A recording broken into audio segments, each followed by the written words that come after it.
ప్రస్తుతానికి మేము Hungary capital అయిన బుడాపెస్ట్లో ఉన్నాము. బుడాపెస్ట్ సిటీని ఎక్స్ప్లోర్ చేస్తున్నాం. ఇదే Hungarian State Opera house.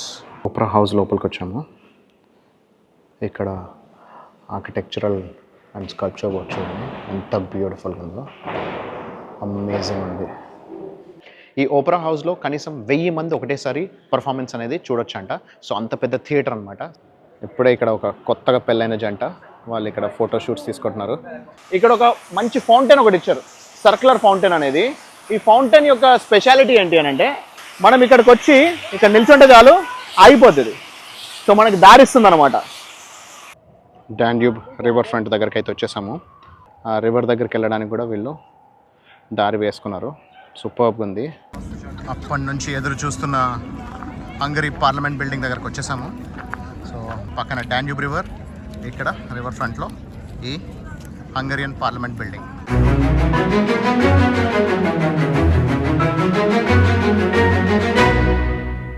Hi friends, నేను మీ ఆర్కే. మన ప్రపంచానికి స్వాగతం. ప్రస్తుతానికి మేము హంగరీ క్యాపిటల్ అయిన బుడాపెస్ట్లో ఉన్నాము. బుడాపెస్ట్ సిటీని ఎక్స్ప్లోర్ చేస్తున్నాం. సో ఈరోజు సిటీ ఎక్స్ప్లోర్ చేస్తూ ఇక్కడ ఇంపార్టెంట్ లొకేషన్స్ అన్ని చూసుకోబోతున్నాము. సో అవన్నీ నేను మీకు చూపించబోతున్నాను. సో చూడటానికి సిద్ధంగా ఉండండి. So keep watching.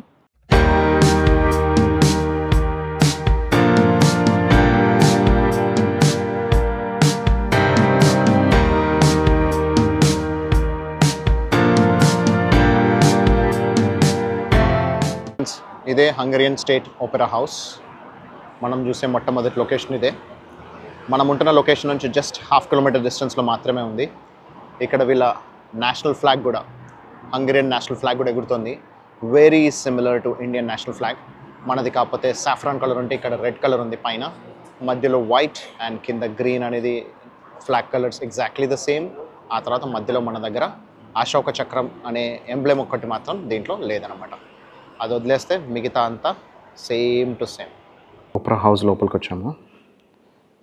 ఇక్కడ ఆర్కిటెక్చరల్ అండ్ స్కల్ప్చర్ వర్క్ చూడండి, ఎంత బ్యూటిఫుల్గా ఉందో, అమేజింగ్ ఉంది. ఒక ప్యాలెస్లోకి వెళ్ళినట్టు ఫీలింగ్ వచ్చేలా ఉంది. అంత అద్భుతంగా ఉంది ఇది. ఇదంతా కూడా ఇంటీరియర్స్ అండ్ ఒక్కొక్కరి ఫొటోస్, ఎవరెవరైతే ఇక్కడ ఓపెరా పర్ఫార్మర్స్ ఉన్నారో వాళ్ళ యొక్క స్కల్ప్చర్స్ కూడా పెట్టారంట. ఆర్ట్ వర్క్ అయితే మాత్రం అమేజింగ్ ఉంది. ప్రస్తుతానికి ఎంట్రీ క్లోజ్ చేస్తారు. ఇక్కడ నుంచి ఎంట్రన్స్ చూసుకుని ఎంత బాగుంది. 1875లో ఈ పర్టికులర్ ఓపెరా హౌస్ ప్లానింగ్ అనేది కన్స్ట్రక్షన్ స్టార్ట్ చేస్తే 1884లో ఓపెన్ అయిందంట. అంటే దాదాపు 140 ఇయర్స్ అవుతుంది ఈ పర్టికులర్ ఓపెరా హౌస్ అనేది కన్స్ట్రక్షన్ చేసి.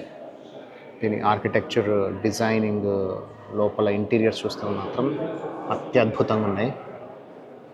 కొన్ని వేల మంది ఒకేసారి ఇక్కడ పర్ఫార్మెన్స్ అనేది వ్యూ చేసే విధంగా దీన్ని కన్స్ట్రక్షన్ చేయడం జరిగింది. మీకు కనిపించేది ఈ ఓపెరా హౌస్ సీటింగ్ అనమాట. So English language guided tour 133 and 430 ఉంది. సో ఈ రోజుకైతే గైడెడ్ టూర్ అనే ఛాన్స్ లేదు. కాకపోతే ఇట్ లుక్స్ సో అమేజింగ్. వీళ్ళైతే లోపల థియేటర్ ఎలా ఉందనేది కూడా మీకు చూపించడానికి ప్రయత్నం చేస్తాం. ఈ ఓపెరా హౌస్లో కనీసం 1000 మంది ఒకటేసారి పర్ఫార్మెన్స్ అనేది చూడొచ్చంట. సో అంత పెద్ద థియేటర్ అనమాట. సో మల్టిపుల్ డాన్సర్స్ ఉంటారు and then multiple types of performers ఉంటారు. ప్లస్ అంతేకాకుండా ఓపెరా సింగర్స్ ఉంటారు అనమాట. Opera is mainly known for singers అనమాట. సో సింగర్స్తో పాటు dance performances and concerts, shows ఇవన్నీ కూడా జరుగుతూ ఉంటాయి. అయితే దీంట్లో గైడెడ్ టూర్స్ మాత్రం డైలీ ఓన్లీ 3 టైమ్స్లో ఉన్నాయి. ఒకటి 1:30 కోటి, 3 o'clock కోటి, 4:30 కోటి. 60 minutes టూర్ ఉంటుంది. 60 minutesలో 50 నిమిషాల పాటు మనకి మొత్తం చూపిస్తారు, దాని హిస్టరీ చెప్తారు. ఆ తర్వాత 10 minutes ఒక చిన్న కాన్సర్ట్ అనేది జరుగుతుంది. ఆ కాన్సర్ట్ అనేది మెయిన్ స్టేజ్లో జరగదు, ఒక సైడ్ స్టేజ్లో సైడ్ వైపు చూపిస్తారనమాట. కాకపోతే వీటన్నిటికీ ప్రీ బుకింగ్స్ జరుగుతున్నాయంట. ఓన్లీ ఒక స్లాట్లో కేవలం 30 మందిని మాత్రమే అలౌ చేస్తారు. అంటే రోజుకి 90 మంది మాత్రమే అలౌ అయ్యే పర్టికులర్ ఈ థియేటర్లో. సో మనకి ప్రీ బుకింగ్స్ అవ్వాలి కాబట్టి, మనం ప్రీ బుక్ చేసుకోలేదు కాబట్టి లోపలికి వెళ్ళి చూసుకునే అవకాశం లేదు.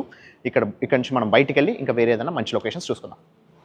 ఇప్పుడే ఇక్కడ ఒక కొత్తగా పెళ్ళైన జంట వాళ్ళు ఇక్కడ ఫోటో షూట్స్ తీసుకుంటున్నారు. సో ఇది ఓపెరా అనేది ఇది ఒక one of the most famous locations అనమాట. అందుకే ఇక్కడ movie shoots, photo shoots, pre wedding, post wedding shoots అనేది కూడా ఇక్కడ చేస్తూ ఉంటారంట. ఈ ఓపెరా హౌస్ అనేది మనకి వన్ ఎంట్రన్స్ అన్నట్టు కాకుండా ఆల్ సైడ్స్, ఇప్పుడు బ్యాక్ ఇది ఇంతకుముందు మనం ఫ్రంట్ చూసాము, అండ్ ఇక్కడ పక్కన కూడా ఇంకొక ఎంట్రన్స్ కూడా ఉంది. సో ఆల్ సైడ్స్ వీళ్ళు ఎంట్రన్స్ పెట్టారు and it is sitting right in the middle of the city centre. And ఎంత ప్రశాంతంగా ఉంది చూడండి, రోడ్లు, బిల్డింగ్స్, ఇదంతా కూడా కంప్లీట్ రష్యన్ గాథిక్ ఆర్కిటెక్చర్ అనమాట.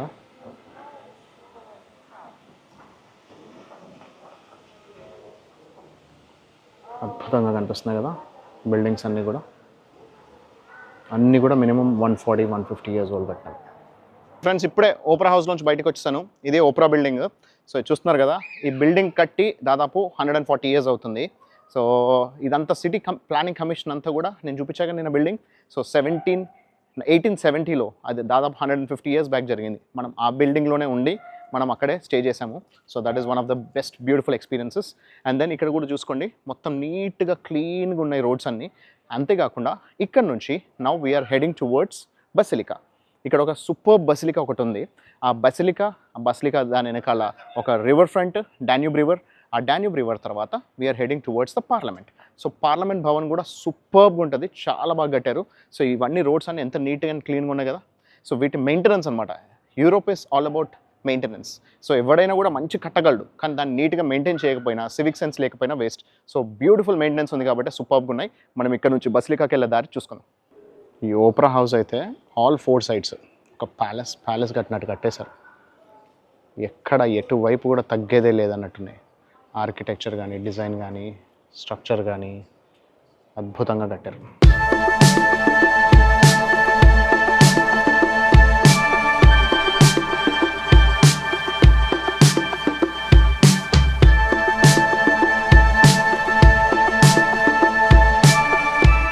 నా వెనకాల కనిపించేదే Saint Stephen's Basilica. So Basilica అంటాము, చర్చ్ అంటాము. ఇది ఒక రోమన్ క్యాథలిక్ చర్చ్ అనమాట. సో ఇది 1850sలో స్టార్ట్ చేస్తే 1900 సెంచరీలో, అంటే దాదాపు 50 సంవత్సరాలు పట్టింది ఈ చర్చ్ కంప్లీట్ చేయడానికి. సో ఇది Roman Catholic style church. Plus అంతేకాకుండా ఇక్కడ ఓన్లీ సర్వీసే కాకుండా ఇక్కడ బోల్డ్ అని కాన్సర్ట్స్ కూడా జరుగుతుంటాయి. సో అందువల్లనే ఇది one of the most famous and very attractive churches of entire Hungary and Budapest. So ఇక్కడికి చాలామంది విజిటర్స్ వస్తూ ఉంటారు. ఓన్లీ చర్చ్లో ప్రేయర్స్ కోసమే కాకుండా రకరకాల కాన్సర్ట్స్ని చూడడానికి కూడా ఇక్కడికి వస్తూ ఉంటారు అనమాట. So right on the main రోడ్లోనే ఉంది. మనకి తెలుసు కదా, ఆల్రెడీ 1870sలో సిటీ ప్లానింగ్ స్టార్ట్ చేసినప్పుడు అన్ని ఇక్కడిక్కడే అన్నీ ఒక్కొక్కటే దగ్గర ప్లాన్ చేయడం జరిగిందనమాట. అందుకే అన్నీ కూడా బిల్డింగ్స్ అన్నీ కూడా చాలా నీట్గా, క్లీన్గా, ఓల్డ్ అయినా కూడా అన్నీ దగ్గరగా ప్లాన్ చేసుకున్నారనమాట. So it's looks so nice. Basilica దగ్గర నుంచి బయలుదేరాము. నడుచుకుంటూ వచ్చేంతా కూడా వీడియో తీశాను, సంభావ్ అది కనిపించట్లేదు. కానీ ఈ ఏరియా అంతా చాలా బాగుంది. మీకు ఇక్కడ వెనకాల కూడా చూసుకోవచ్చు ఎంత బ్యూటిఫుల్గా ఉందనేది. ఇక్కడికి వచ్చిన తర్వాత ఇక్కడ ఇంకోటి చూసి చాలా ఆశ్చర్యపోయా. ఇక్కడ ఒక మంచి ఫౌంటైన్ ఒకటి ఇచ్చారు, సర్క్యులర్ ఫౌంటైన్ అనేది. ఈ ఫౌంటైన్ యొక్క స్పెషాలిటీ ఏంటి అని అంటే, మామూలుగా ఎక్కడైనా కూడా మనకు ఫౌంటైన్ అనేది ఎక్కడైనా కంటిన్యూస్గా నడుస్తూ ఉంటుంది. కానీ ఇప్పుడు మనము దీంట్లో మీకు చూపిస్తాను. మనం ఇక్కడికి వచ్చి ఇక్కడ నిల్చుంటే చాలు ఆగిపోతుంది. సో మనకి దారిస్తుంది అనమాట. సో మనకి ఇది ఎలా ఉంది అని అంటే, శ్రీకృష్ణుడికి దారిచ్చాడు చూడు. శ్రీకృష్ణుడు చిన్నప్పుడు పోయినప్పుడు సముద్రం దారిచ్చింది కదా, అది ఆ నది మనకి దారిచ్చినట్టు చూపిస్తుంది నాకైతే. ఇది చాలా బాగా అనిపించింది, సెన్సర్స్ అనేది. ఇప్పుడు మళ్ళీ ఫుల్ అన్నీ వచ్చేస్తున్నాయి చూడండి. సో ఇక్కడ అన్ని ప్రతి ఒక్కటి వెళుతుంది. మనం ఎప్పుడైతే మనం వెళ్ళదలుచుకుంటామో దగ్గరికి వెళ్తే ఆటోమేటిక్గా ఆగిపోయి మనకి దారిస్తుంది అనమాట. సో తడవకుండా మనం వెళ్ళొచ్చు, తడవకుండా రావచ్చు అనమాట. సూపర్గా ఉంది ఇది. సో ఇది ఒక అట్రాక్టివ్ ప్లేస్ అనమాట. చాలా బాగా పెట్టారు. ఈ అడ్వాన్స్ సెన్సార్ సిస్టమ్ అనేది సూపర్ అద్భుతంగా అనిపించింది నాకైతే. ఇంతవరకు ఎక్కడ నేను నేను ఇలాంటిది అయితే ఎక్కడ చూడలేదు. సో మనం దగ్గరికి వెళ్తే ఆగిపోతుంది. సో సెన్సర్స్ అనేది అలా మనకి ఇక్కడ ఆగిపోయి మనకి దారిస్తుంది. మళ్ళీ మనం దూరం వచ్చామంటే మళ్ళీ ఆటోమేటిక్గా లేస్తున్నాయి అన్నమాట. సో ఈ ఫౌంటైన్ సిస్టమ్ చాలా బాగా అనిపించింది. నేనైతే అద్భుతంగా ఎంజాయ్ చేస్తున్నా. చిన్నపిల్లలు అయితే ఇంకా అసలు మామూలుగా ఉండదు ఇక్కడ. ఎందుకంటే మన చుట్టూరా ఇదేదో ఒక నీటి దిగ్బంధనం చేస్తున్నట్టు అనిపిస్తుంది. కానీ ఆ దిగ్బంధనం అనేది మళ్ళీ మనం దగ్గరికి వెళ్ళేంత వరకే, దూరం ఉన్నంత వరకు ఏం కాదు. దగ్గరికి వెళ్తే మళ్ళీ అది ఓపెన్ అయిపోతుంది. సో సూపర్ ఉంది అసలు ఆ ఫీలింగ్ అనేది. నేనైతే చాలా ఎంజాయ్ చేస్తున్నాం. మీరు కూడా చూడండి, మొత్తం ఆల్ 4 sides క్లోజ్ చేసింది ఇప్పుడు. సో క్లోజ్ చేసినట్టే అనిపిస్తుంది. మళ్ళీ మనం ఎప్పుడు దగ్గరికి వెళ్తే అప్పుడు మళ్ళీ మనకి రీఓపెన్ అయిపోతున్నాయి అనమాట. So it is a very beautiful and fantastic feeling. So I'm enjoying it. ఇప్పుడు మళ్ళీ దగ్గరకు వచ్చేసా ఆటోమేటిక్ ఇప్పుడు ఆగిపోయింది. సో టెన్షన్ లేదు, తడిసే ఛాన్సే లేదు. ఇక్కడ హంగరీలో జర్మనీ వాళ్ళు ఆక్యుపై చేసిన సమయంలో, అంటే ఫస్ట్ వరల్డ్ వార్ నుంచి సెకండ్ వరల్డ్ వార్ టైంలో ఎవరెవరైతే విక్టిమ్స్ ఉన్నారో వాళ్ళ మెమోరియల్ లాగా ఇక్కడ ఒక స్టాచ్యూ పెట్టడం జరిగింది. ఆ స్టాచ్యూ అంతేకాకుండా ఇక్కడ బోల్డంతమంది జర్మన్స్ వాళ్ళు చేసిన కిరాతకాలు, ఆగంతకాలు, అప్పటి ఫొటోస్ ఇవన్నీ కూడా ఇక్కడ వీళ్ళు రోడ్డు పైన పెట్టారు. సో చాలామంది ఇక్కడ వాళ్ళు ప్రేయర్స్ ప్లస్ అంతేకాకుండా వాళ్ళ కండోలెన్సెస్ అనేది చెప్పడానికి వాళ్ళు యూజ్ చేస్తూ ఉంటారు. ఇలా రోడ్డు పైన ఇలా ఒక మెమోరియల్ అనేది పెట్టడం జరిగింది.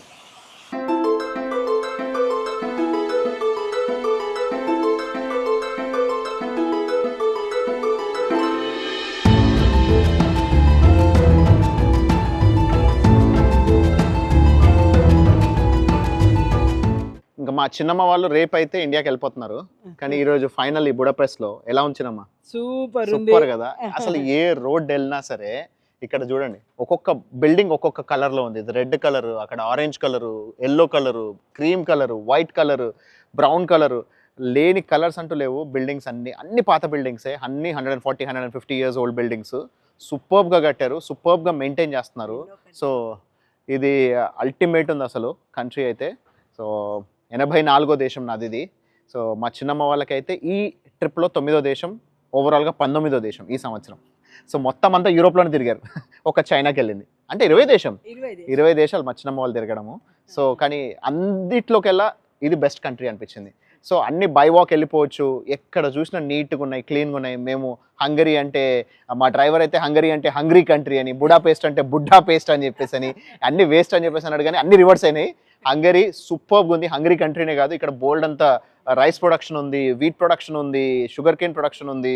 ప్లస్ అంతేకాకుండా వీళ్ళకి మంచి మొత్తం ఫ్లాట్ ల్యాండ్ ఉంది, మంచి నదులు ఉన్నాయి. సో ఇప్పుడు ఒక డాన్యూబ్ రివర్ చూపించబోతున్నా, హ్యూజ్ రివర్ అనమాట. So this is the largest river which flows through 10 different countries. 10 దేశాల్లో ఫ్లో అయ్యే నది అనమాట ఇది, డాన్యూబ్ నది. సో ఆ నది ఒడ్డున మనకి పార్లమెంట్ ఉంది. ఆ పార్లమెంట్ ఎలా ఉందన్నది కూడా చూసుకుందాం.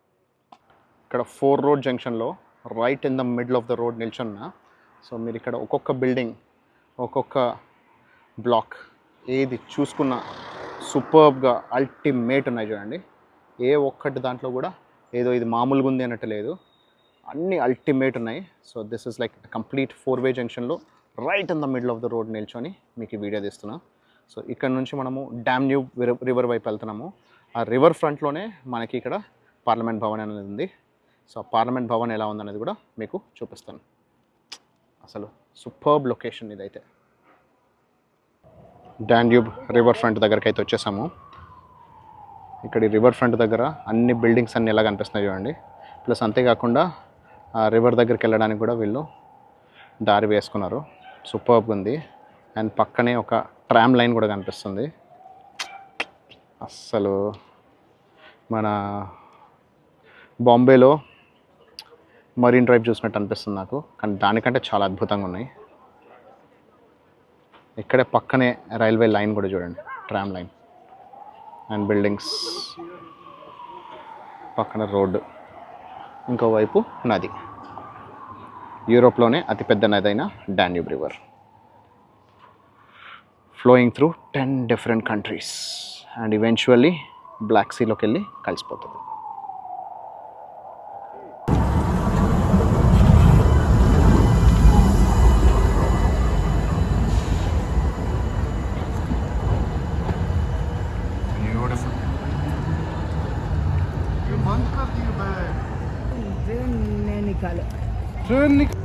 ఇంతకుముందు ఒక ట్రామ్ వెళ్ళింది, ఇప్పుడు ఇంకో ట్రామ్ వస్తుంది. సో ట్రామ్ లైన్ పక్కనే నిల్చొని దిగుతుంటే సూపర్బ్ ఉంది. ఆ ట్రైన్ ఎంత, అదొక అందమైన ఒక బొమ్మ ట్రైన్లా వస్తుంది బ్యాక్గ్రౌండ్లో, సూపర్బ్గా ఉంది చూడండి. అప్పటి నుంచి ఎదురు చూస్తున్న హంగరీ పార్లమెంట్ బిల్డింగ్ దగ్గరకు వచ్చేసాము. సో రివర్ ఫ్రంట్లోనే ఉందని చెప్పాను కదా, పక్కన డాన్యూబ్ రివర్, ఇక్కడ రివర్ ఫ్రంట్లో ఈ హంగరియన్ పార్లమెంట్ బిల్డింగ్ ఎంత అద్భుతంగా ఉంది చూడండి. గాథిక్ స్టైల్ ఆర్కిటెక్చర్ తోటి అత్యద్భుతంగా కట్టారు. ఎంత అద్భుతంగా ఉంది కదా. సో ఇది డే ఎఫెక్ట్. మేము కావాలనే ఈవినింగ్ 6:30 ఆ టైంకి ప్లాన్ చేసుకొని వచ్చింది. ఎందుకోసం అని అంటే ఇప్పుడు నైట్ ఎఫెక్ట్ చూస్తే అత్యద్భుతంగా ఉంటుంది. ఇది మామూలుగా చూడడానికి చాలా బాగుందని అంటే నైట్ టైము అక్కడ వాటర్లో రిఫ్లెక్షన్ పడి ఇంకా సూపర్బ్గా అనిపిస్తుంది. సో ఇదంతా ఒక నియోలిథిక్ ఆర్కిటెక్చర్తో కట్టారనమాట. సో సూపర్బ్గా కట్టారు. ప్లస్ అంతేకాకుండా పక్కనే డాన్యూబ్ రివర్ ఉంది కాబట్టి డాన్యూబ్ రివర్లో నార్మల్గా డే టైంలో పడే రిఫ్లెక్షన్ కంటే నైట్ టైంలో లైటింగ్స్ తోటి పడే రిఫ్లెక్షన్తో ఇంకా అత్యద్భుతంగా కనిపిస్తుంది. వీలైతే మీకు ఆ విజువల్స్ కూడా ఇంక్లూడ్ చేస్తాను. సో ఇదే ఆ పార్లమెంట్ బిల్డింగ్ అనమాట. This is one of the most visited sites in entire Hungary and Budapest. Night అవుతూ ఉంటే లైటింగ్ అనేది ఎఫెక్టివ్ తీసుకుంటుంది. ఆ లైటింగ్స్ తోటి ఇక్కడ నదిలో వాటి రిఫ్లెక్షన్స్ పడుతూ ఒక్కొక్క బిల్డింగ్ ఇక్కడ బుడాపెస్ట్లో ఎంత అందంగా ఉన్నాయి చూడండి, అద్భుతంగా కనిపిస్తున్నాయి. నైట్ లైటింగ్, సన్సెట్ అన్నీ కలిపి సూపర్బ్గా కనిపిస్తున్నాయి చూడండి. They look so amazing with the proper night lighting. ఇక్కడ బ్రిడ్జ్ దగ్గర కూడా లైటింగ్ వేశారు. వాహ్, what are beautiful visuals they are. Bridge కింద లైటింగ్, ఒక్కొక్క బిల్డింగ్ దగ్గర లైటింగ్, నదిలో రిఫ్లెక్షన్స్. నాకు గంగా నది ఒడ్డు గుర్తొస్తుంది. మన దగ్గర కూడా already beautification and modification process start అయింది. మన దగ్గర కూడా గంగా నది దగ్గర ఇలా అద్భుతంగా కడితే ఎంత బాగుంటుంది కదా ఫ్రెండ్స్. కాశీ అనేది మనకి ఎంత పవిత్రమైన ఊరో తెలుసు. అక్కడ ఇలా అద్భుతంగా ఈ కట్టడాలన్నీ ఎలా అయితే ఉన్నాయో మనకు అలాగే అక్కడ కట్టేసి నైట్ టైంలో లైటింగ్ వేసి నదిలో రిఫ్లెక్షన్ చూస్తుంటే అంత కంటింగ్ ఏదైనా అద్వితీయమైన ఫీలింగ్ ఉంటుందా చెప్పండి. పార్లమెంట్ బిల్డింగ్లో కూడా ఇప్పుడిప్పుడే లైటింగ్ అనేది ఎఫెక్టివ్ తీసుకోబోతుంది. ఆల్రెడీ ఇక్కడ ముందట ఉన్న స్టాచ్యూ అండ్ హార్ట్స్ దగ్గర లైటింగ్ వేశారు. అసలు నైట్ అవుతున్న కొద్దీ ఈ లొకేషన్ ఇంకా సూపర్బ్గా కనిపిస్తుంది. అందుకే this is one of the most visited attractions in the entire Hungary అంటారు అనమాట. సో ఇప్పుడు దాకా అన్నీ సూపర్బ్గా సావధానంగా ఎలాంటి ఇబ్బంది లేకుండా జరిగింది. కానీ ఇంతకుముందు ఏమైందంటే ఇక్కడ డ్రోన్ ఎగిరేసా. సో సూపర్బ్గా వచ్చింది. లొకేషన్స్ చాలా బాగున్నాయి. అసలు మీకు ఇక్కడ లైటింగ్ అయితే అసలు అద్భుతంగా, ఇంతకుముందు చూపించాను కదా లైటింగ్, చాలా బాగుంది. సో ఆ లైటింగ్ అంతా చూసి నాకు బాగా అనిపించి సరే ఒకసారి డ్రోన్లో షాట్ తీసుకుంటే బాగుంది కదా. ప్లస్ అంతేకాకుండా మన డీజే డ్రోన్లో ఒక పాలసీ ఉంటుందన్నమాట. ఒకవేళ అది రెస్ట్రిక్టెడ్ జోన్ అయితే మనకి డ్రోన్ అనేది ఫ్లై అవ్వదు అనమాట. అయితే అన్ఫార్చునేట్లీ ఇక్కడ డ్రోన్ ఫ్లై అయింది. సో నాకేం తెలుసు, ఫ్లై చేయొచ్చేమో అనుకుని డ్రోన్ ఫ్లై చేసా, మంచిగా వీడియోస్ తీసుకున్నాము, అంతా అయిపోయింది. అయిపోయిన తర్వాత లాస్ట్ మినిట్లోకి వచ్చేసరికి అక్కడ ఇప్పుడే పోలీస్ వాళ్ళు వచ్చారు. సో పోలీస్ వాళ్ళు వచ్చి పట్టుకొని first it's no drone zone అని చెప్పేసి అన్నారు. అది మనకు తెలియదు. సో నో డ్రోన్స్ అని తెలుసునుంటే మనం ఫ్లై చేసేవాళ్ళం కాదు. ఎప్పుడు I don't do any illegal activities. So అందుకని ఏం అవ్వలేదు. అయితే ఇక్కడ రెండు విషయాలు నాకు తెలిసింది ఏంటి అని అంటే, ఖచ్చితంగా అక్కడ మనకి డ్రోన్ ఫ్లై అయినంత మాత్రాన అది నో ఫ్లయింగ్ జోన్ అని చెప్పేసి అనుకోవడానికి లేదు. సో ఖచ్చితంగా వెరిఫై చేసుకోవాలి. అందులోనూ ఇలాంటి సెన్సిటివ్, ఎందుకంటే పార్లమెంట్ భవన్ అనేది parliament building, it's a very important building కాబట్టి సెన్సిటివ్ బిల్డింగ్ అది. సో దానివల్ల కూడా ఒక రెస్ట్రిక్షన్స్ అనేది ఉండొచ్చు. ఎందుకంటే సిటీలో లేవంట, ఇక్కడ మాత్రం రెస్ట్రిక్షన్ ఉందంట. రెండోది తెలిసింది ఏంటంటే వాళ్ళు పాస్పోర్ట్ అడిగారు. సో నా దగ్గర బ్యాగ్లో నా పాస్పోర్ట్ ఉంది కాబట్టి ఇచ్చాను. నా పరిస్థితి ఏంటి ఒకవేళ బ్యాగ్లో పాస్పోర్ట్ లేకపోయిన ఉంటే? పక్కనే యుక్రెయిన్ ఉంది. సో వీళ్ళేమో రష్యాకి సపోర్ట్ చేస్తున్నారు. సో మనం ఇండియన్స్ పాస్పోర్ట్ కాబట్టి వాళ్ళు ఏమనకుండా వాళ్ళు ఉత్తగా జస్ట్ డిలీట్ చేయమన్నారు. ఆ తర్వాత నా పాస్పోర్టు, నేను ఎక్కడైతే హంగరీలో ఉంటున్నానో దాని అడ్రస్సు, మన ఇంటి అడ్రస్, ఇండియా అడ్రస్ అవన్నీ రాసుకొని, ప్లస్ నా డ్రోన్ కూడా సీరియల్ నెంబర్ తీసుకొని మనం ఎక్కడ అప్లోడ్ చేయొద్దు అని చెప్పేసి, డిలీట్ చేయమని చెప్పేసి చెప్పి వెళ్ళిపోయారు. ఒకవేళ నా దగ్గర నా పాస్పోర్ట్ లేకపోయి ఉంటే పరిస్థితి ఏంటి అనే క్వశ్చన్కే నాకు భయం వేసింది. సో బేసిక్లీ మీకు ఇది ఒక ఎగ్జాంపుల్, ఇది ఒక లెర్నింగ్ కర్వ్ ఏంటి అని అంటే, ఖచ్చితంగా మీరు ఎక్కడికి వెళ్ళినా సరే, ఇంటర్నేషనల్ ట్రావెల్ చేసేటైతే ఈవెన్ పక్కకి వెళ్ళినా సరే ఖచ్చితంగా చేతిలో పాస్పోర్ట్ అనేది క్యారీ చేయండి. అప్పుడే మీరు ఇల్లీగల్గా లేరు, లీగల్గా మీరు ట్రావెల్ చేస్తున్నారని చెప్పేసి సేఫ్గా ఫీల్ అవ్వచ్చు. ప్లస్ ఎవరు ఏ వెరిఫికేషన్ ఆఫీసర్ వచ్చినా కూడా ఎలాంటి ఇబ్బంది ఉండదు. పోలీసులు 3 వచ్చారు, వెరిఫై చేసుకున్నారు, డీటెయిల్స్ తీసుకున్నారు, ఆ తర్వాత డిలీట్ చేయమన్నారు, వెళ్ళిపోయారు. అంతే, ఇంకేం చేయలేదు. మన డ్రోన్ తీసుకోవడం కానీ, లేకపోతే ఎందుకు చేశారని చెప్పి అరవడం కానీ, కోప్పడం కానీ ఏమీ చేయలేదు. నేను కూర్చొని ఉంటే వాళ్ళు పాపం నిల్చొని డీటెయిల్స్ అన్ని తీసుకొని, ఆ తర్వాత నేను నిల్చొని ఉంటే కూడా వాళ్ళు ఏం మాట్లాడలేదు, జస్ట్ వాళ్ళు తీసుకొని వెళ్ళిపోయారు. So this is what has happened in Budapest. Anyways, so ఇప్పటికి రాత్రి అయిపోయింది కాబట్టి ఈ వీడియోని ఇంతటితో ముగించేస్తున్నా. This is RK signing off. Take care, bye.